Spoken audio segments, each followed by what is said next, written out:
High, আজকের ভিডিওটা হতেই চলেছে বকখালির লাস্ট চ্যাপ্টার। এখন আমি আছি বকখালির কার্গিল সি বিচে। কার্গিল সি বিচের সানসেটটা এতটাই সুন্দর, সামনে থেকে দেখলে তোমরা জাস্ট মুগ্ধ হয়ে যাবে। জোয়ারের সময় কার্গিল সি বিচটা দেখতে সুন্দর লাগেই, বাট সানসেটটা একটা আলাদাই ব্যাপার। তারপর সেখান থেকে বেরিয়ে আমরা সোজা চলে গেছিলাম বকখালির ইকো পার্ক অ্যান্ড টেন্টে। এখানকার সিনারিও ভীষণ সুন্দর, এখান থেকেও সানসেটটা দেখতে ভীষণ দারুণ লাগে। তারপরে আরও দুটো জায়গায় যাওয়ার কথা ছিল, বাট সেখানে আমরা যাইনি। আমরা চলে এসেছিলাম সোজা বকখালি সি বিচে। এখানে এসে বাঁশপাতা মাছ আর স্কুইড আমরা ট্রাই করছিলাম। ফার্স্ট টাইম আমরা সবাই মিলে স্কুইড যেহেতু ট্রাই করছি, তাই আমাদের মধ্যে বেশ একটা এক্সাইটমেন্ট আর ধাক্কাধাক্কি লেগে যাচ্ছিল ওই স্কুইড খেতে গিয়ে। পরের দিন সকালবেলা আমরা সোজা চলে আসি বকখালি সি সাইডে। এখানে এসে আমিও কিছুক্ষণ বসেছিলাম।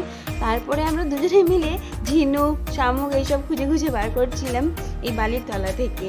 চলো আজকের ভিডিওটা এখানেই শেষ করছি, দেখা হচ্ছে নেক্সট ভিডিওতে। Till then tata.